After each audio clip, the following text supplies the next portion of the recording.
Hey guys, so this is the last flight of the week motorbiking paragliding trip, and we have decided to come and try and tackle the Aravis chain by taking off at Bornand. And as you can see on the video, it's another stunning day, very hot and pretty moderate conditions, to be fair. So you'll have been watching some of my other videos this week, and conditions have been rough to say the least.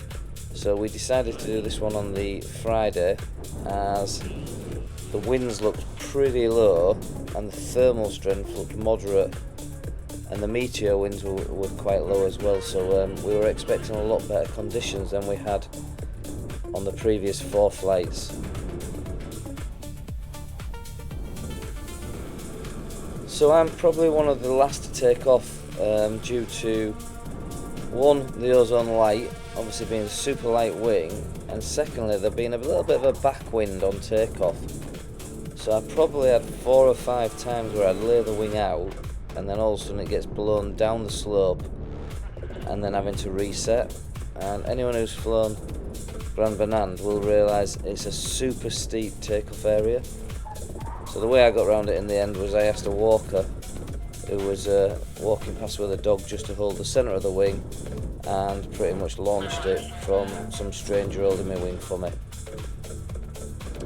From previous flights this week, I needed to really get as high as I possibly could before doing that transition across to the Aravis. So at this moment now, I'm in my first thermal, and I'm just going to milk this thermal until there's nothing left of it, and then there is a sort of thermal hotspot 50% of the way across, which again when I get there I'm going to milk that as much as I possibly can as well.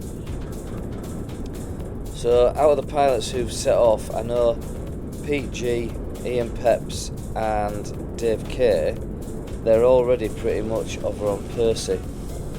So I've got quite a lot of sort of distance to cover to catch up with the 3 guys who I want to fly with.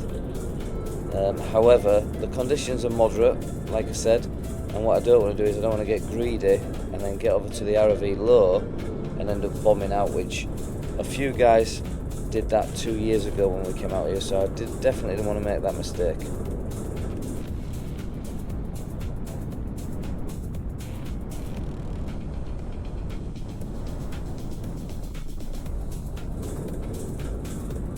So I'm about 1800 metres now, and really I'm not getting much more out of this. So again I'm starting to think about, okay, I need to go to that second thermal source and see if anything's happening over there. And the mindset is really that the thermals are sort of getting pulled through from the right to the left of the picture that is behind you now, and into a bit of a valley stroke end of the valley is normal where things get released.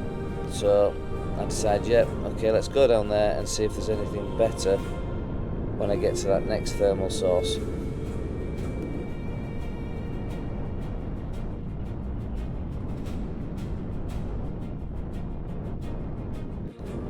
So I set off, and the thermal source I'm looking for really is that wooded area on the end of the pod. However, on the way there, again I get a little bit of a lift, go into a thermal, and I can also see the other 2 wings climbing. So as we mentioned before, discipline is get as much height as I possibly can before that transition. I know I've mentioned that before, but again I have this real bad habit of leaving thermals early and then paying for it, even if it is 20-30 minutes down the line. Just as with 360 there, just looking at the views, and again the higher I get the better the view of Mont Blanc in the distance, and also what is behind the Aravis chain.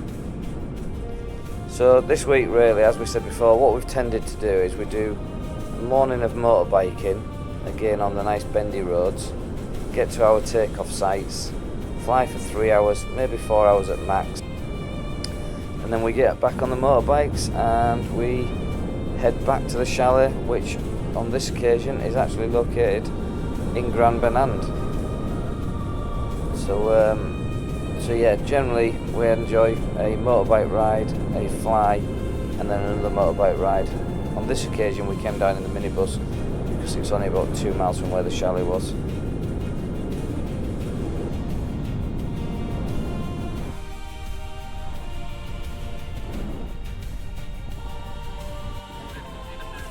So you can see I've drifted over the trees that I mentioned before, and I was on my way to Percy, which is the highest point on the Aravis. I think it's 2,600 metres. However, I got a cracking thermal just kicking off from these trees, and I stayed here for that little bit longer, and I actually climbed up to about 2,500 metres, which was about, I think, 8,300 feet. It's still not my PB. I've actually been over 10,000 foot in the Alps before, over in Annecy, about 6 years ago. However, what that did do is, as you can see, it allowed me to come across onto the Aravis pretty high. You can't see it at the moment, but directly in front of me is the 3 pilots who I'm trying to catch up with. And when I get to them, they're quite deep into that bowl. You can see, just see the wings at the top. They're actually climbing in that bowl, where I choose this little ridge line on the left. I've also got just in front of the pod now, looking down, you can see a red and yellow wing, very similar to the same colour as me. Well, that's Dave Neal, one of our other group, and again he's come across a lot lower than I did, and he is now scratching. You can see there in the middle of the picture at the bottom, just flying over the top of him. He's scratching there, and eventually makes it up to the top of that rock face. So I spend a few minutes here, and actually I can hear over the radio Pete G saying that it's not really working that much and to be patient. Well, that's one of my weaknesses, so as it's not working, I decide then to move on to the next rock face.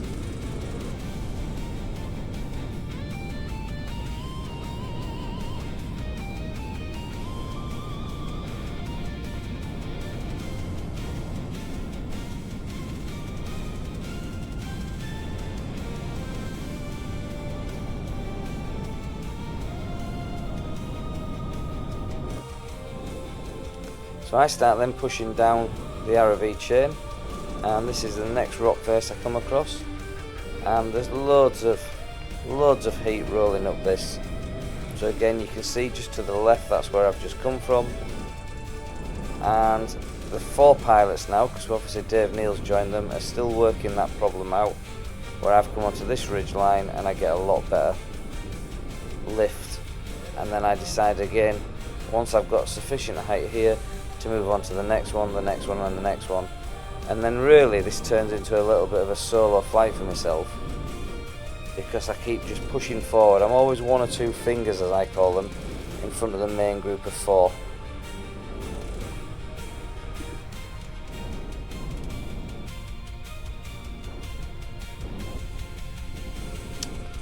So those guys who have flown the Aravis before probably wondering why we're not up on top of it and flying, you know, across the ridge. It just wasn't those type of conditions for that day. It did get better throughout later on, but again, I didn't actually go back down the Aravis. I didn't repeat where we'd just come from, where some of the group did. So I was probably again 3/4 of the way up, lots of lift. I didn't really need to go much higher. I was quite comfortable what we were doing.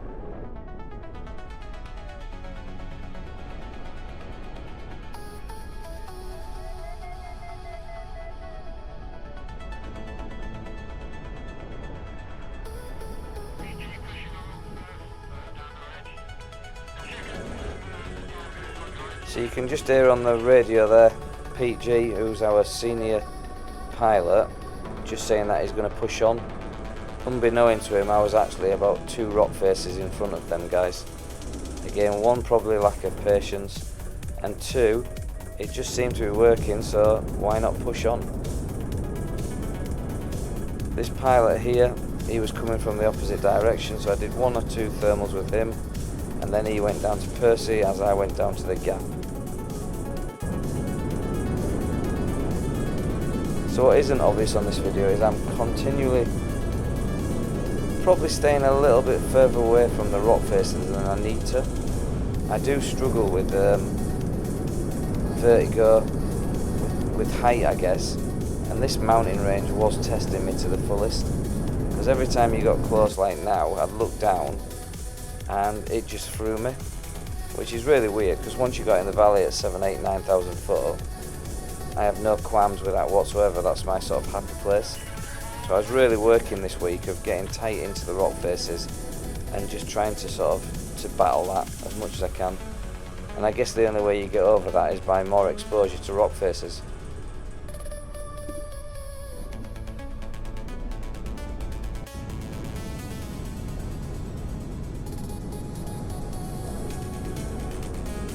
I guess the other thing I wanted to add as well is that I had two choices of wing when I came out to France. I have the Ozone Delta 5 or the Ozone Light, and I chose the Light, and to be fair, it was fantastic.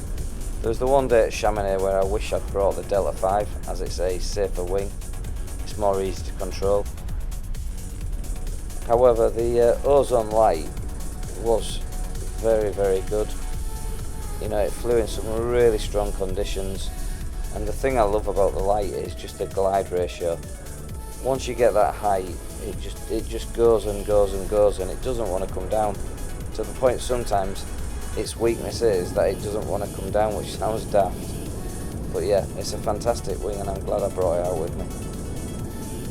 Probably only got about 20 hours before I turned up on this trip with it, flying it in sort of UK conditions, so it was a little bit of a gamble to bring it out. However, I have had a couple of D wings before and done many hours on those, so it wasn't as if I was just buying a high aspect ratio wing and bringing it out to Alps. I'd already flown a Zeolite for a good number of hours out in Alps previously.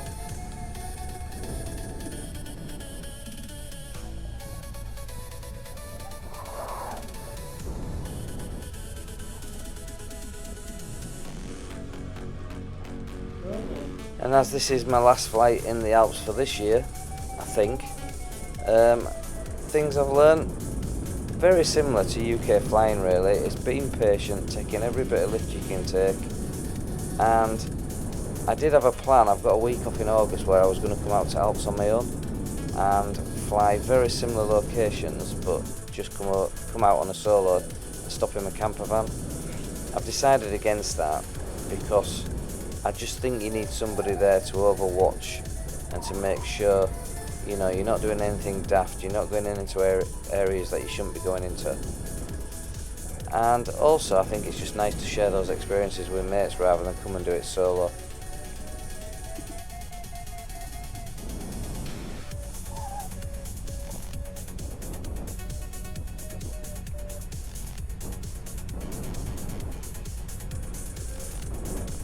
So at this point the plan was to get to the gap, which you can see I'm nearly there, and then turn around and go back to Percy and then go back to the landing site for a beer.